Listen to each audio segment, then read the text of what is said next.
This interview includes detailed discussion of surgical procedures and personal health experiences. It is intended for adult audiences. Parental discretion is advised. Cheryl offers a detailed account of her hysterectomy journey, and it is not intended as medical advice. Please consult your healthcare provider for diagnosis or treatment. Scan the QR code or visit pubhealthtv.com for educational links and interview topics. Hello, everyone. I am Arian Lillard Green, the host of Take on Health, and I am excited to meet with our guest today, Cheryl Bolt.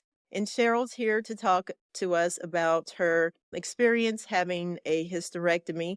We're certainly appreciative of her for sharing her story, which is a deeply personal story. But Cheryl says that there are things that she thinks people need to know about the procedure. This is certainly a topic that we want to highlight and talk about. Cheryl, thanks for being with me on the show, Take on Health. And tell us a little bit about your journey to a hysterectomy and anything else that you feel is important for the viewers. Sure, sure. A little bit about me.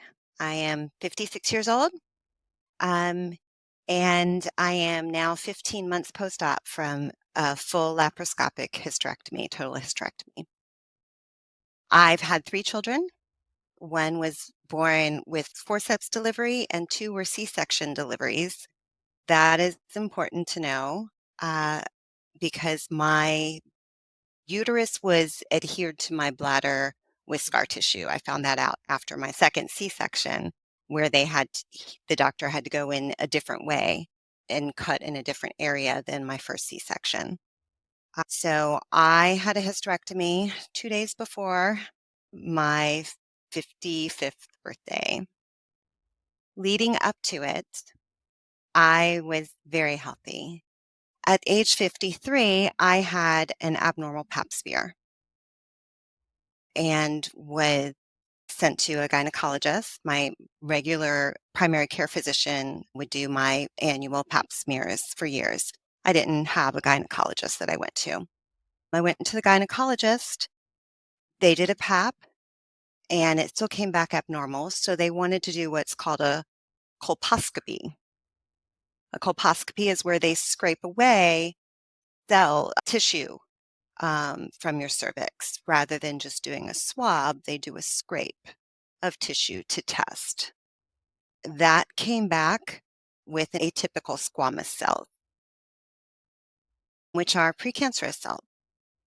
My gynecologist, after the colposcopy, wanted to do a LEEP procedure.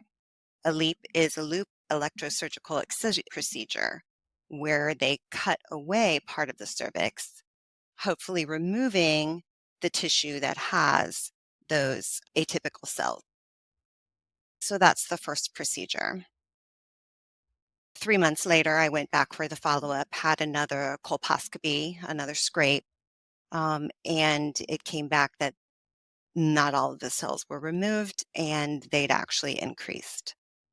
So I was then sent to a gynecologic oncologist. I didn't know that there were all these different types of gynecologist doctors, which I'll get into another one that I had to go to afterwards. So that's when I was referred to the gynecologic oncologist. My first visit in to him, I was referred to him to discuss a hysterectomy. So I went in fully expecting him to say, okay, well then let's move on. You have these atypical cells. He looked at me and he said, "You're the healthiest person that's walked into my office today. You don't need a hysterectomy. I want to do another leap." I really wish he would have just gone ahead with a hysterectomy because he did another leap, taking an aggressive amount of my cervix, cutting that away. When I went in for a follow-up, my cervix had so much scar tissue from that second leap that my cervix closed. The choice I was given, he could not get to the cervix to do another scrape to see if all of the cells were removed. So I could go into the OR to remove the scar tissue so that they can then test to see if the leap was successful, or I can go ahead with a hysterectomy. So that's why I wish I had just gone to the hysterectomy because that just prolonged everything that I was going through. And that is when we scheduled the hysterectomy. Let me pause really quick because you said a Mhm. lot in terms of how the journey began and the mystery that people often experience trying to figure out a diagnosis and the best route Right. to get restored to a reasonable portion of health. What your emotions were during this journey and this mystery solving. It was a lot of anxiety and a lot of uncertainty. I was a very and I still am, a very physically fit person. Mm. The first time I met my gynecologist, actually, she called me tiny. She's like, "You're so tiny." I, exercise 5 to 6 days a week.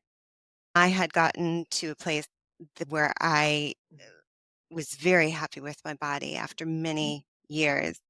Down to a size 4, I had lost 20 pounds just 3 years earlier, and kept it off.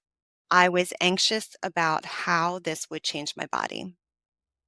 I was not I was still premenopausal when I went into this, and I didn't know how this was also going to change my body.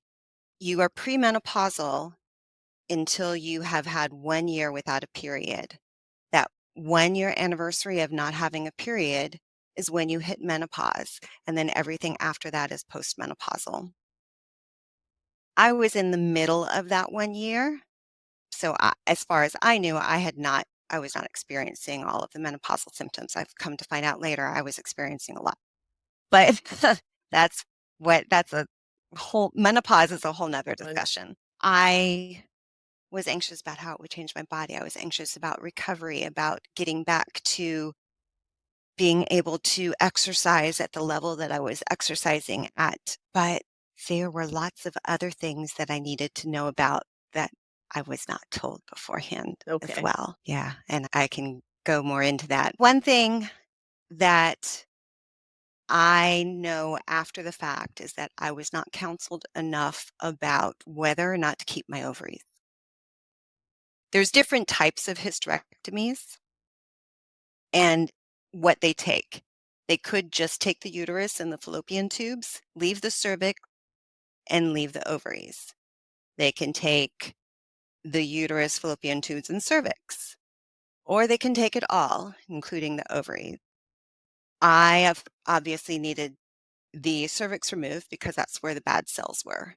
You can't just remove the cervix. The cervix is connected to the uterus. That all has to come out. When I had the appointment with the gynecologic oncologist, and he said, "Okay, well," after the second leap, he said, "Well, these are the options. You probably should have the hysterectomy." I said, "Well, what about my ovaries?" He kind of paused and he's like, "Well, at your age, they are still giving off a little bit of estrogen. Maybe we can keep them." I'm like, "Okay." So I went out of that thinking that I was going to keep my ovaries. Did not research it anymore. A few weeks before my surgery, I got the notification through my file, whatever, that what type of surgery was scheduled. And in it was an oophorectomy. I had no idea what that was. That's the removal of the ovaries. And you found So this I out at the time of the surgery. 3 weeks before, probably about 3 Wow. weeks before. Okay. So 2 weeks before, I have a consultation. My pre-surgery consultation was actually a telehealth visit with a, NP at the office. It was not with the doctor. So she went over things of preparing for my surgery and my recovery and various things. And so I said, "Why is it showing an oophorectomy when I was told that I would get to keep my ovaries?" And she's like, "Oh, well, you can research that before the surgery and let him know on the day of your surgery whether you want to keep your ovaries or have them removed." That was the counseling that I received. to research on your own, to inform Yes. yourself about such a Yeah. big procedure. Yeah. So I did. I looked it up. I was in a high stress, high anxiety time. I was weeks away from a major surgery. I didn't know what was going on. Removing the ovaries, the risks are, let me see, I have a higher risk of osteoporosis and a higher risk of heart disease in women when the ovaries are removed because that is your producer of estrogen. But at that time, I had also joined a Facebook group, a hysterectomy support group, and I learned so much. I learned so much more from this support group from women who had had hysterectomies, preparing for hysterectomies in their recovery years after their hysterectomy than I did from any of the doctors that I spoke with, doctors or nurses. I did know that some ladies years later, 1, 2, 5, however many years later, would have to have a second surgery to have their ovaries removed because of growths on their ovaries, cancer, whatever. So there was a risk in keeping the ovaries in complications later and a further surgery later on down the road, or the possibility of osteoporosis or heart disease. So I discussed with my mom. I knew that she'd had hip surgery, back surgery. I wanted to know if anything was because of osteoporosis, if she was experiencing bone degeneration. That was important to me. And she said, actually, no, she just had osteopenia. And before her back surgery, the doctor was very surprised at how strong her spine was. So she's like, so don't worry about the osteoporosis risk. And she advised me, get it all taken out. So you don't have to worry about anything down the road. That was all that counseling that I got about keeping my ovaries. So After you the had to be fact, your own investigator. yeah. After the hysterectomy, when I saw my pathology report, my ovaries were pink and healthy. I should have kept my ovaries because I believe that has caused extra complications afterwards because everything was yanked out. And even the small amount of estrogen that I was still producing at the age of 55 was needed, was helpful. You can tell your doctor beforehand. And when I was in pre-op and the doctor came in to talk to me, he said, "Okay, what are we doing about your ovaries?" You make that decision. Yeah, yeah. He said, "What are we doing about your ovaries? Are we keeping them or are we taking them?" And I told him, "We're taking them." So What would you have liked to have heard in that moment? I would like to have heard, and this could have happened. I have heard of women that their doctor has told them, "I will go in if your ovaries look good, we'll leave them." There's also been women that I have read that there was a cyst on their ovary. They removed the cyst, the ovaries stayed. Let the doctor, while they're in there and they can see if there's any reason to take the ovaries, you can tell them, if there is good reason, then you can remove my ovaries. If there is not, if they look healthy, if it looks like I can keep them, then I would like to keep them. I did not know that. So that's one of the big things that I should have been counseled on better. I also should have been counseled on what will be done afterwards as far as estrogen goes, because everything was being removed. You need estrogen for so many different things. There is a lot of talk about that, especially now. The menopause talk, postmenopausal talk right now so much more than it was even just 5 years ago. I should have been counseled about that and known what I was going to be doing afterwards. There's vaginal estrogen, there's oral estrogen, or you can have a patch or a cream. Also, complications that can happen after a hysterectomy. A major thing to know about is prolapse. It was not discussed with me at all. Can you explain what that Your is? your pelvic region consists of your bladder in the front, your uterus and your vagina, and your rectum in the back. And they're all stuck in their, uniform, I guess, like bookcase, like books. You can think of them like books on a bookcase. Prolapse is when your vaginal wall, your pelvic floor, is weak and any of those organs fall into your vagina. So, bladder prolapse is when your bladder is bulging into your vagina. It's out of place. Uterine prolapse, some women have a hysterectomy because they have uterine prolapse. The uterus would be s- your uterus is bulging down into your vagina. So there's rectal prolapse and there's rectocele, which are two different things. Rectocele is when your rectum protrudes and your vaginal wall is too weak to hold your rectum in place and it bulges into your vagina. A rectal prolapse would be more of the intestine bulging in. I had never heard of these before. After my surgery, I had several complications. I had a reaction to the adhesive on the Steri-strips. I had blisters form. I called my doctor's office after hours.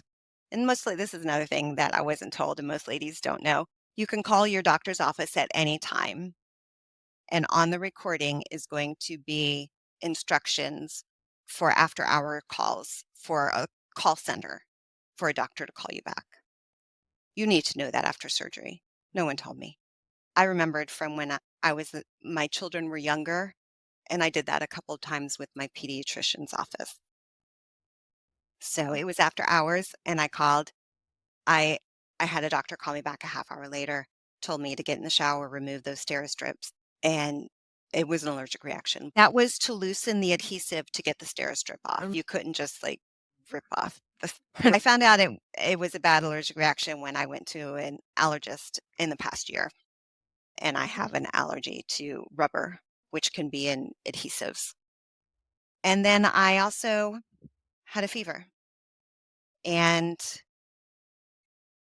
in the discharge papers that you're given when you leave the hospital, it gives you a list of things to watch for and to contact your doctor if it happens. And a fever is listed as one of them. It doesn't tell you, and no one tells you why it's dangerous. mhm. So I waited like 24 hours. Um, I did eventually, I called my doctor's office and got the call center and had a doctor call me back again. Those doctors that call you back, they're the ones that are at the hospital for their shift and part of the medical team for that doctor's office. I found that out because I had to go to the ER. And when one of the doctors that came to see me, she's like, I know I'm the one that talked to you on the phone. A fever is a sign of infection. Within the first days, 10 days or so after, you have to be watched carefully. You have to watch for infection, for signs of infection. I didn't know that. I was taken in for a CT scan and they found a hematoma. By the time I got to my room, they had not given me Tylenol the entire time. My fever was up to 104. And they watched, that was the Sunday after Thanksgiving, actually. So it was a holiday weekend. But they watched me very closely that night. They said if I had waited much longer, then I might have gone into septic shock. That would have put me in ICU. But that's why it's important. if you have a fever, to Absolutely. contact the doctor right away. Um, Back to prolapse. I found out about prolapse because about 8 weeks post-op, this is very personal and it may be strange to share for some people, but I'm going to get very descriptive about my symptoms and about what happened because people need to know.